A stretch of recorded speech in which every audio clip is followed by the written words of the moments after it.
This customer said her fridge died after a power surge.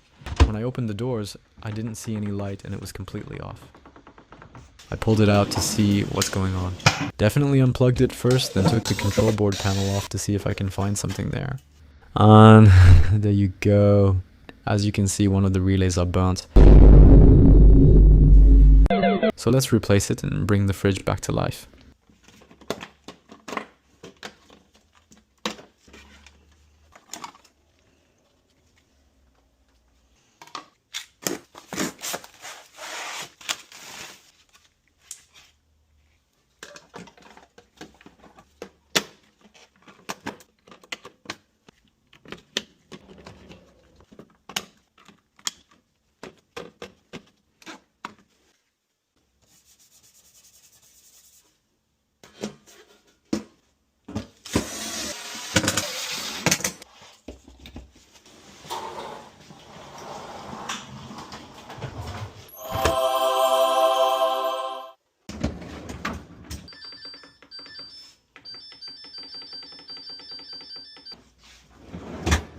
Alright, as you see, it's working now.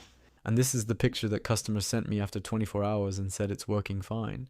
So thanks a lot for watching and see you on the next one.